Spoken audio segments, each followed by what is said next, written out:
ছেলের রুমে ঝাড়ু দিচ্ছিলাম। ব্যস্ত ছেলে নিজের রুম পরিষ্কার রাখার সময় পায় না। আমি মাঝে মাঝে পরিষ্কার করি। খাটের নিচে ঝাড়ু দিতে গিয়ে একটা ডায়েরি পেলাম। ছেলে ডায়েরি লেখে? আমি জানতাম না। হাতে নিয়ে দেখলাম খোলা ছিল। অনিচ্ছা সত্ত্বেও চোখ চলে গেল পাতা। ছেলের ব্যক্তিগত ডায়েরি পড়া উচিত নয়, কিন্তু মায়ের মন। কি লিখেছে আমার ছেলে? দেখি লেখা। আমি জানি এটা অনুচিত, কিন্তু আমি মাকে ভালোবাসি একজন নারী হিসেবে। আমি চমকে ডায়েরি বন্ধ করে রাখলাম। আবার খাটের নিচে ঠিক যেখানে ছিল সেখানে রেখে দিলাম। আর কিছু দেখিনি। রাতে ডিনার টেবিলে খেতে বসেছি। আমি, আমার স্বামী আর ছেলে। আমার হাত কাঁপছিল থালায় খাবার পরিবেশন করতে। ছেলে হঠাৎ আমার দিকে তাকিয়ে বলল, মা, আজ তুমি আমার রুমে গিয়েছিলে? আমি হ্যাঁ বলতেই সে আমার হাত ধরে বলল, তুমি নিশ্চয়ই ডায়েরি দেখেছ। হ্যাঁ মা, আমি তোমাকে ভালোবাসি, আমার স্ত্রী হিসেবে চাই। বিয়ে করবে আমাকে? গরম ভাতের বাষ্প আমার চোখে এল। আমি আমার স্বামীর দিকে তাকালাম, তিনি মনোযোগ দিয়ে খাচ্ছেন। আমি কি ঠিক শুনলাম? ছেলে কি সত্যি? খাবারে মন দে, আমি ফিসফিস করে বললাম। এসব কি বলছিস? তোর বাবা বসে আছেন গু। বাবা শুনতে পাবে না, সে ফিসফিস করে বলল। তুমি আমার প্রশ্নের উত্তর দাও উ। আমি থালা ছেড়ে উঠে দাঁড়ালাম, আমি ক্লান্ত, আগে খাও তোমরা গু। এই গল্পটি সম্পূর্ণ শুনলে আপনাদের পানি অটোমেটিক বের হয়ে যাবে, সো যত দ্রুত সম্ভব হাতের কাছে টিস্যু নিয়ে বসে পড়ো। বিছানার চাদর যেন নষ্ট না হয় সেটা সম্পূর্ণ খেয়াল রাখার অনুরোধ জানিয়ে গল্পটি এখন শুরু করব। তার আগে সর্বশেষ অনুরোধ, দয়া করে এমন পানি বের করার গল্প নিয়মিত শুনতে আমাদের চ্যানেলটি সকলেই সাবস্ক্রাইব করুন। ধন্যবাদ। হ্যালো বন্ধুরা, আমার নাম তন্বী চক্রবর্তী। আমার বয়স ৩৯ বছর। আমার স্বামীর নাম দেবব্রত চক্রবর্তী, বয়স ৫০ বছর। আমাদের ২ সন্তান, রিয়াজ আর প্রিয়া। রিয়াজ ২০ বছর বয়সী, বিশ্ববিদ্যালয়ে পড়ে।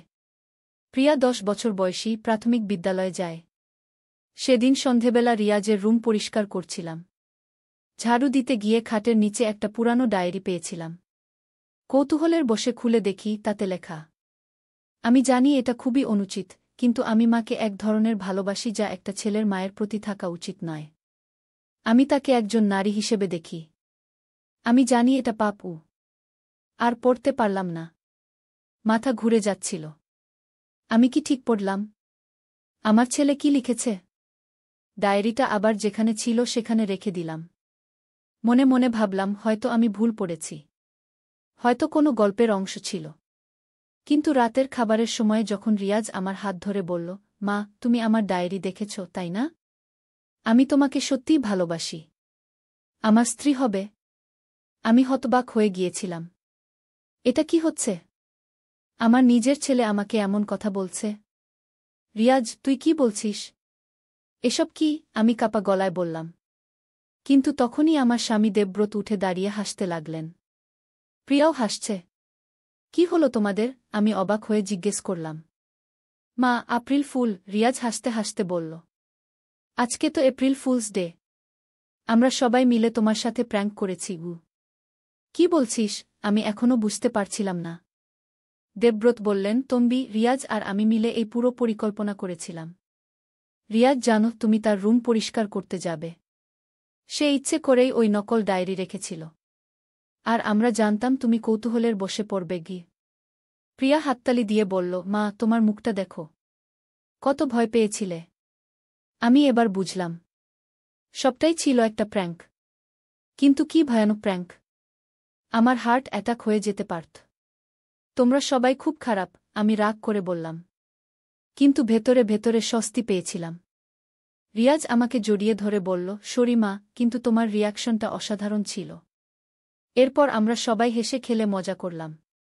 কিন্তু সেই রাতে ঘুমানোর সময় মনে হলো, এই প্র্যাঙ্কের পেছনে আরও কিছু আছে।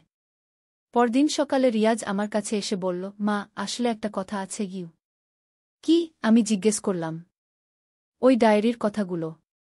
মানে, প্র্যাঙ্কের জন্য লিখেছিলাম ঠিকই, কিন্তু আসলে আমি সত্যিই কাউকে ভালোবাসি গু। আমার কান খাড়া হল। কাকে?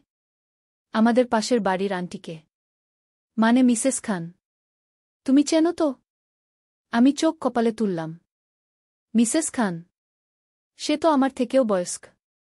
প্রায় 50-এর কাছাকাছি। রিয়াজ, তুই তো পাগল হয়ে গেছিস। সে তো আমার বান্ধবী। আর তার বয়স প্রায় 50। তাতে কি? ভালোবাসার তো কোনো বয়স নেই, রিয়াজ বলল। এই নতুন তথ্যে আমি হতভম্ব হয়ে গেলাম। কালকের প্র্যাঙ্কটা আসলে এই সত্যি কথা লুকানোর জন্য ছিল নাকি? তুই কি সিরিয়াস? আমি জিজ্ঞেস করলাম। হ্যাঁ মা। আমি তাকে অনেক দিনই ভালোবাসি। কিন্তু কিভাবে প্রপোজ করব বুঝতে পারছি না আগে। আমি বসে পড়লাম। এটা আরও জটিল হয়ে যাচ্ছে। শোন রিয়াজ, মিসেস খানের একটা ছেলে আছে তোর সমবয়সী। আর তার স্বামী আছে গু। আমি জানি। কিন্তু তার স্বামী তো বিদেশে থাকে। আর তিনি একা গু। আমি মাথায় হাত দিলাম। এই ছেলে একেবারে পাগল হয়ে গেছে। রিয়াজ, এটা ঠিক নয়। তুই অন্য কোনো মেয়ের কথা ভাব। তোর বয়সী কোনো মেয়ে কি? কিন্তু রিয়াজ শুনল না। সে বলল, মা তুমি আমাকে সাহায্য করবে? তাকে বলবে আমার কথা? কখনোই না, আমি চিৎকার করে বললাম। এদিকে দেবব্রত অফিস থেকে ফিরে এসে সব শুনল। তিনি বললেন, রিয়াজ, এটা ঠিক নয়।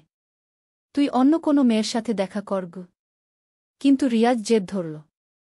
সে বলল, আমি শুধু তাকেই ভালোবাসি। সেদিন রাতে আমি আর দেবব্রত অনেক আলোচনা করলাম। কি করা যায়? পরদিন সকালে আমি মিসেস খানের বাড়িতে গেলাম তার সাথে কথা বলার জন্য। আপা, একটা কথা আছে, আমি বললাম। বলো তম্বিগ। আমার ছেলে রিয়াজ। সে তোমাকে। মানে কি? আমি কথা বলতে পারছিলাম না। কি হয়েছে?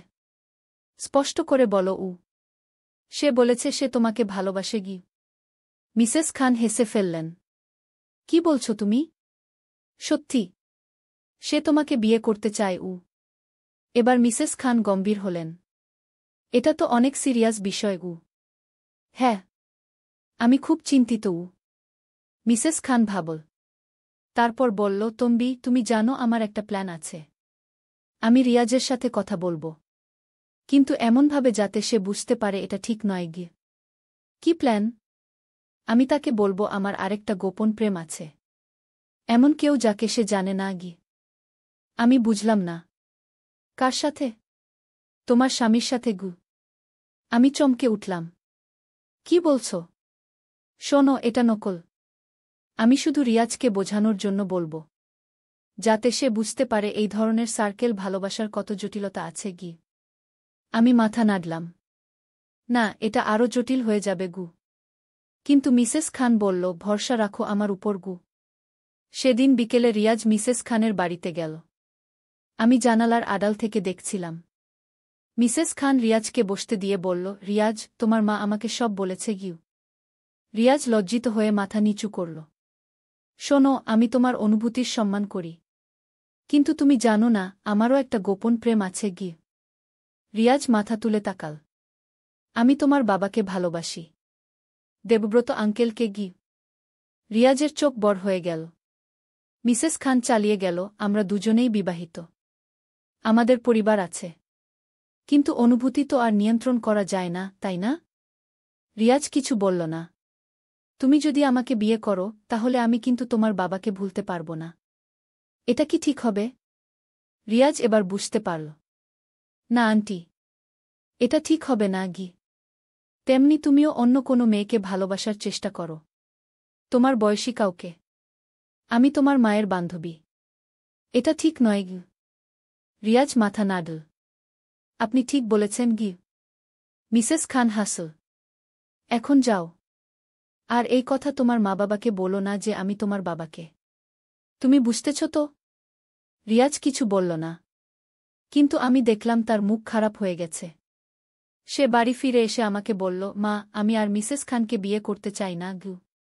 কেন? আমি জানার জন্য প্রশ্ন করলাম, যদিও সব শুনেছি। তিনি আমাকে বলেছেন তার অন্য কাউকে ভালো লাগে গি।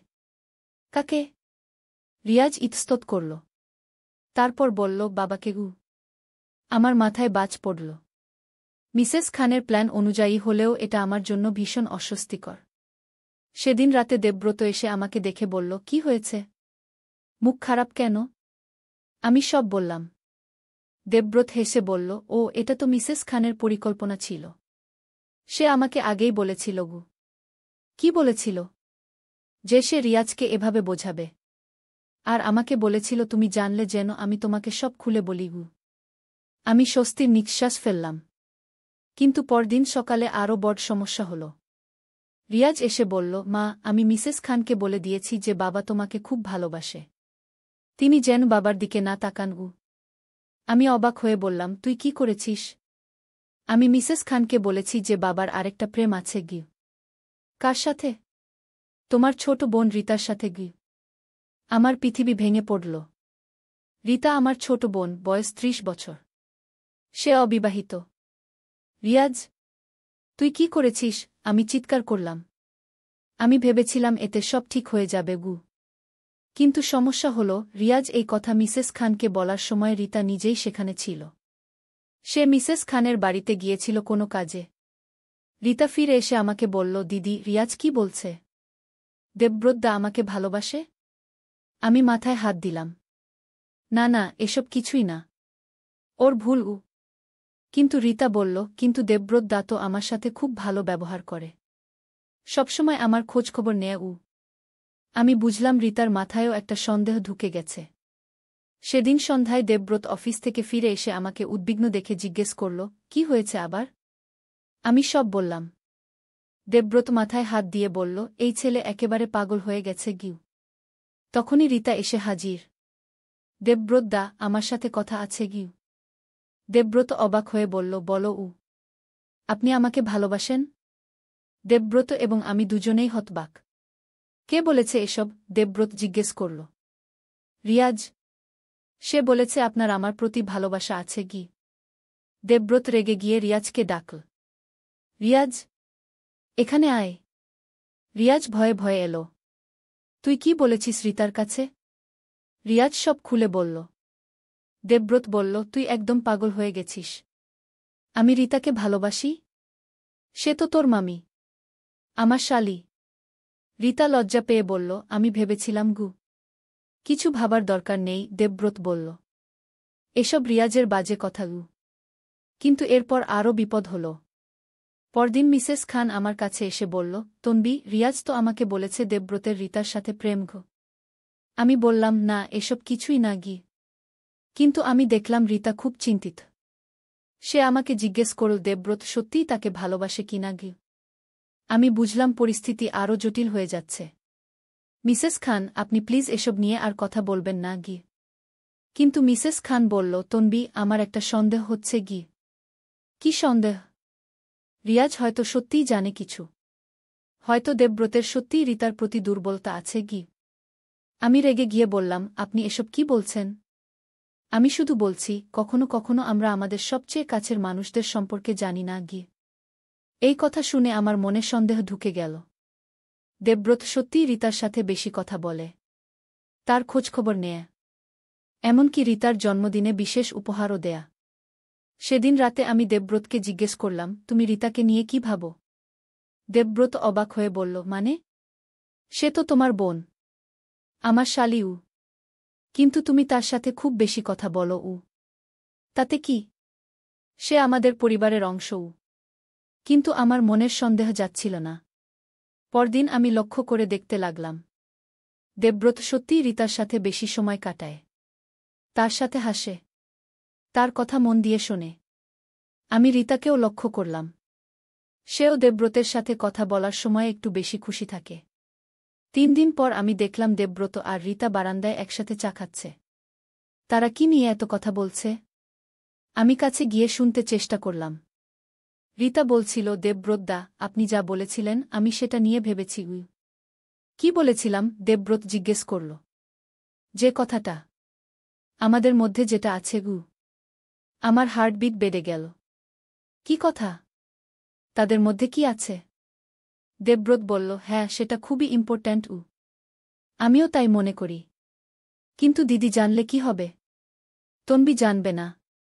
এটা আমাদের মধ্যেই থাকুক। আমি আর সহ্য করতে পারলাম না। সামনে গিয়ে জিজ্ঞেস করলাম, তোমরা কি নিয়ে কথা বলছ? দেবব্রত আর রিতা দুজনেই চমকে গেল। কিছু না, দেবব্রত বলল। কিছু না মানে? আমি সব শুনেছি। তোমাদের মধ্যে কি আছে? আমাকে কেন জানতে দেওয়া হবে না? রীতা লজ্জা পেয়ে মাথা নিচু করল। তন্বী, তুমি ভুল বুঝছ, দেবব্রত বলল। তাহলে স্পষ্ট করে বলো। দেবব্রত আর রীতা একে অপরের দিকে তাকাল। তখন রীতা বলল, দিদি, আসলে দেবব্রতদা আমাকে সাহায্য করছে। কি সাহায্য? আমি একটা ছেলেকে ভালোবাসি। দেবব্রতদা আমাকে পরামর্শ দিচ্ছে কিভাবে তাকে প্রপোজ করব। আমি হতবাক হয়ে গেলাম।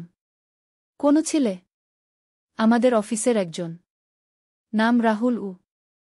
দেবব্রত বলল, রীতা আমাকে বলেছিল সে রাহুলকে ভালোবাসে, কিন্তু কিভাবে তাকে জানাবে বুঝতে পারছে না। আমি তাকে কিছু পরামর্শ দিচ্ছিলাম। আমি স্বস্তির নিঃশ্বাস ফেললাম। তাহলে এইটাই তোমাদের গোপন কথা? হ্যাঁ। আমি চাইনি তুমি জানো, কারণ তুমি হয়তো আম্মাকে বলে দিতে। আর আম্মা তো জানেন আমি এখনো বিয়ে করতে চাই না। আমি হাসলাম। কি বোকামি করেছি আমি! কত খারাপ চিন্তা করেছি! রীতা, তুই তো আগে বলতে পারতিস। লজ্জা লাগছিল দিদি। এরপর আমরা তিনজন মিলে রীতার প্রেমের ব্যাপারে আলোচনা করলাম। দেবব্রত ভালো পরামর্শ দিল, কিন্তু এখনও একটা সমস্যা রয়ে গেল। রিয়াজ। সে এখনও মিসেস খানের পেছনে ঘোরে, যদিও মিসেস খান তাকে বুঝানোর চেষ্টা করেছে। একদিন আমি রিয়াজকে বললাম, শোনো, তুই কি সত্যিই মিসেস খানকে ভালোবাসিস, নাকি এটা শুধু একটা ফ্যান্টাসি? কি মানে মা? রিয়াজ জিজ্ঞেস করল। মানে, তুই কি তার সাথে বাকি জীবন কাটাতে চাইস? তার যত্ন নিতে চাইস? তার অসুখের সময় পাশে থাকতে চাইস? রিয়াজ ভাবল। আমি জানি না। তাহলে এটা ভালোবাসা নয়, এটা শুধু আকর্ষণ। আমি তাকে বোঝানোর চেষ্টা করলাম যে বয়সের পার্থক্য, পারিবারিক জটিলতা, এসব নিয়ে ভেবে দেখতে। আর মিসেস খান যদি তোকে বিয়ে করে, তার ছেলে কি বলবে? সে তো তোর বন্ধু। রিয়াজ এবার চিন্তা করল। আর তুই যখন 50 বছর বয়সে হবি, তখন সে হবে 70। এইটা কি ঠিক? রিয়াজ মাথা নাড়ল। না মা, আমি বুঝতে পেরেছি। তাহলে আমি অন্য কোনো মেয়ে খুঁজব। আমি খুশি হলা। কিন্তু পরদিনই আরেক সমস্যা। রিয়াজ এসে বলল, মা, আমি একটা মেয়ে পছন্দ করেছি। কে? আমি খুশি হয়ে জিজ্ঞেস করলাম। আমাদের কলেজের এক মেয়ে। তার নাম অর্পিতা। কত বয়স? 18। আমি স্বস্তি পেলাম। এবার ঠিক বয়সী মেয়ে। কেমন দেখতে? খুব সুন্দর। আর খুব ভালো পড়াশোনা করে। কি তার পরিবারের কি খবর? তার বাবা একটা ব্যাংকে চাকরি করে, মা গৃহিণী। আমি সন্তুষ্ট হলাম। তুই তাকে প্রপোজ করেছিস? না, সাহস পাচ্ছি না। আমি তাকে উৎসাহ দিলাম। চেষ্টা কর, দেখ কি হয়। পরদিন রিয়াজ কলেজ থেকে ফিরে এসে দুঃখিত মুখে বলল, মা, আমি অর্পিতার সাথে কথা বলেছি। কি বলেছে? সে বলেছে তার অন্য কোনো ছেলের সাথে সম্পর্ক আছে। আমি সান্ত্বনা দিলাম। কোনো ব্যাপার না, আরও মেয়ে আছে। কিন্তু রিয়াজ বলল, মা, আমার মনে হয় আমি ভালোবাসার জন্য তৈরি না। কেন বলছিস এমন? আমি প্রথমে একজন বয়স্ক মহিলাকে ভালোবেসেছি, এখন একজন ছোট মেয়েকে। কিন্তু কেউ আমাকে চায় না। আমি বুঝলাম রিয়াজের আত্মবিশ্বাস কমে গেছে। শোন রিয়াজ, ভালোবাসা এমনিতেই হয়, জোর করে করা যায় না।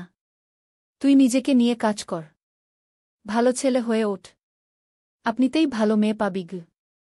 রিয়াজ মাথা নাড়ল। এরপর কয়েক সপ্তাহ শান্তিতে কাটল। রিয়াজ পড়াশোনায় মন দিল, আর আমি স্বস্তিতে ছিলাম। কিন্তু একদিন রাতে বিপদ হল। আমি ঘুম থেকে উঠে দেখি রিয়াজ আমার পাশে বিছানায় বসে আছে। কি হয়েছে রিয়াজ? আমি ভয় পেয়ে জিজ্ঞেস করলাম। মা, আমি একটা সত্যি কথা বলব। কি? আমি সত্যিই তোমাকে ভালোবাসি। আমার মাথা ঘুরে গেল। তুই কি বলছিস? আবার শুরু করেছিস? না মা, এবার সত্যি। ওই ডায়েরির কথাগুলো প্র্যাঙ্কের জন্য লিখেছিলাম ঠিক, কিন্তু লিখতে লিখতে আমি বুঝতে পেরেছি আমি সত্যিই তোমাকে ভালোবাসি। আমি কাঁপতে লাগলাম। রিয়াজ, তুই পাগল হয়ে গেছিস। না মা, আমি ঠিক আছি। আমি জানি এটা অনুচিত, কিন্তু আমি তোমাকে ছাড়া থাকতে পারি না। আমি উঠে দাঁড়ালাম। দেবব্রত! দেবব্রত! দেবব্রত ঘুম থেকে উঠে এলো। কি হয়েছে? আমি কাঁদতে কাঁদতে বললাম, রিয়াজ আবার সেই কথা বলছে গি। দেবব্রত রিয়াজের কাছে গিয়ে বলল, তুই কি করছিস? রিয়াজ বলল, বাবা, আমি সত্যি কথা বলছি। আমি মাকে ভালোবাসি। দেবব্রত রেগে গিয়ে রিয়াজকে চড় মারল। তুই পাগল হয়ে গেছিস। কিন্তু রিয়াজ বলল, বাবা, আমি জানি আপনি রাগ করবেন। কিন্তু আমি আর লুকাতে পারছি না গি। আমি এবং দেবব্রত দুজনেই হতবাক। এরপর একটা ভয়ানক কাণ্ড হল। রিয়াজ হঠাৎ আমার দিকে এগিয়ে এসে আমাকে জড়িয়ে ধরতে চেষ্টা করল। আমি চিৎকার করে সরে গেলাম। রিয়াজ, তুই কি করছিস? দেবব্রত রিয়াজকে ধরে টেনে নিয়ে গেল। তুই একদম পাগল হয়ে গেছিস। রিয়াজ কাঁদতে লাগল। আমি কি করব? আমি তোমাদের ছেড়ে যেতে পারি না গি। আমি ভয়ে কাঁপছিলাম। আমার নিজের ছেলে আমার সাথে এমন আচরণ করছে। দেবব্রত রিয়াজকে তার রুমে নিয়ে গিয়ে দরজা বন্ধ করে দিল। আমি সারারাত ঘুমাতে পারলাম না। পরদিন সকালে আমি দেবব্রতকে বললাম, আমরা রিয়াজকে কোনো ডাক্তারের কাছে নিয়ে যাই। কোনো ডাক্তার? মানসিক রোগের ডাক্তার, সাইকিয়াট্রিস্ট। দেবব্রত রাজি হল। কিন্তু রিয়াজ যেতে রাজি হল না। আমি পাগল না, সে বলল। আমি শুধু সত্যি কথা বলেছি। আমরা তাকে জোর করে ডাক্তারের কাছে নিয়ে গেলাম। ডাক্তার রিয়াজের সাথে অনেকক্ষণ কথা বলল। তারপর আমাদের ডাকল। আপনাদের ছেলের কোনো মানসিক সমস্যা নেই, ডাক্তার বলল। তাহলে? আমি জিজ্ঞেস করলাম। এটা একটা ফেজ। অনেক তরুণদের এই বয়সে এমন হয়। তাদের যৌনতা সম্পর্কে ভুল ধারণা থাকে। কি করব আমরা? সময়ের সাথে সাথে ঠিক হয়ে যাবে। তবে আপনারা তার সাথে স্বাভাবিক আচরণ করুন। বেশি রাগাবেন না গে। আমরা বাড়ি ফিরলাম। কিন্তু আমার মন খারাপ ছিল। আমি রিয়াজের সামনে স্বাভাবিক আচরণ করতে পারছিলাম না। রিয়াজ এটা বুঝতে পারল। সে আমার কাছে এসে বলল, মা, আমি জানি তুমি আমার সাথে অস্বস্তি বোধ করছো। আমি কিছু বললাম না। আমি বাড়ি ছেড়ে চলে যাব। কোথায় যাবি? মামার বাড়িতে। ঢাকায়। আমি চিন্তিত হলাম। না, তুই এখানেই থাক। না মা, এভাবে তোমাকে কষ্ট দিতে চাই না গি। দেবব্রত এসে বলল, হ্যাঁ, হয়তো কয়েকদিন দূরে থাকলে ভালো হবে। এইভাবে রিয়াজ ঢাকায় তার মামার বাড়িতে চলে গেল। প্রথম কয়েকদিন আমার ভালো লাগছিল। কিন্তু তারপর মন খারাপ হতে লাগল। রিয়াজ আমার ছেলে। যাই হোক না কেন, সে আমার সন্তান। এক সপ্তাহ পর রিয়াজ ফোন করল। মা, আমি ভালো আছি। তুমি কেমন আছো? ভালো, আমি বললাম। মা, আমি তোমার কাছে ক্ষমা চাই। আমি ভুল করেছি। আমার চোখে পানি এসে গেল। তুই কোনো ভুল করিসনি বাবা। আমি ঢাকায় একটা কাজ পেয়েছি। একটা অফিসে। সত্যি? হ্যাঁ। আমি এখানেই থেকে যাব। নিজের পায়ে দাঁড়াব। আমি খুশি হলাম। কিন্তু একই সাথে দুঃখ হল। তুই মাঝে মাঝে বাড়িতে আসবি তো? হ্যাঁ মা, অবশ্যই। 1 মাস পর রিয়াজ বাড়িতে এলো। সে অনেক পরিবর্তিত। আরও পরিণত। সে আমার সাথে স্বাভাবিক আচরণ করল। আগের মতো মা-ছেলের সম্পর্ক। মা, আমি একটা মেয়ের সাথে পরিচয় হয়েছে। কে? আমার অফিসের একজন। নাম নিহারিকা। আমি খুশি হলাম। কেমন? খুব ভালো। তুমি দেখলে পছন্দ করবে। আমি মনে মনে ভাবলাম, আল্লাহর রহমতে সব ঠিক হয়ে গেছে। 6 মাস পর রিয়াজ নিহারিকাকে নিয়ে বাড়িতে এলো। মেয়েটা সত্যিই খুব ভালো। ভদ্র, শিক্ষিত, সুন্দর। আমি আর দেবব্রত দুজনেই তাকে পছন্দ করলাম। কবে বিয়ে? আমি জিজ্ঞেস করলাম। আগামী বছর, রিয়াজ বলল। আমি খুব খুশি হলাম। বিয়ের আগে রিয়াজ আমার কাছে এসে বলল, মা, আমি তোমার কাছে আবার ক্ষমা চাই। কিসের জন্য? ওই যে আমি ভুল কথা বলেছিলাম।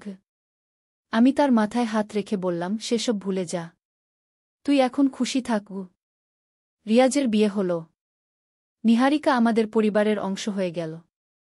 এখন আমাদের বাড়িতে আবার হাসি খুশি। কিন্তু এই পুরো ঘটনা আমাকে একটা জিনিস শিখিয়েছে। পরিবারে যখন কোনো সমস্যা হয় তখন ধৈর্য রাখতে হয়। ভালোবাসা দিয়ে সমাধান খুঁজতে হয়। রিয়াজ যা করেছিল সেটা ভুল ছিল। কিন্তু সে আমার ছেলে। আমি তাকে ছেড়ে দিতে পারতাম না। আজ যখন আমি রিয়াজ আর নিহারিকাকে খুশি দেখি, তখন মনে হয় সবকিছু ঠিক হয়েছে। পরিবার মানেই কিছু জটিলতা, কিন্তু ভালোবাসা দিয়ে সব সমস্যার সমাধান হয়। এখন আমি আর দেবব্রত নাতিনাতনির অপেক্ষায় আছি। হয়তো শীঘ্রই আমাদের বাড়িতে ছোট্ট পায়ের আওয়াজ শোনা যাবে। জীবন এভাবেই চলে, কখনো সমস্যা, কখনো খুশি, কিন্তু পরিবার সবসময় একসাথে থাকে। আর সেই প্র্যাঙ্কের ডায়েরিটা, সেটা আমি পুড়িয়ে ফেলেছি। কিছু স্মৃতি না রাখাই ভালো। এখন আমাদের ঘরে শুধু খুশির গল্প, আর আমি চাই এটাই চিরদিন থাকুক। সমাপ্ত। এই গল্পটি সম্পূর্ণ কাল্পনিক, এর সাথে বাস্তবের কোনো মিল নেই। গল্পের উদ্দেশ্য ছিল পারিবারিক বন্ধন এবং সমস্যার সমাধানে ভালোবাসার গুরুত্ব তুলে ধরা।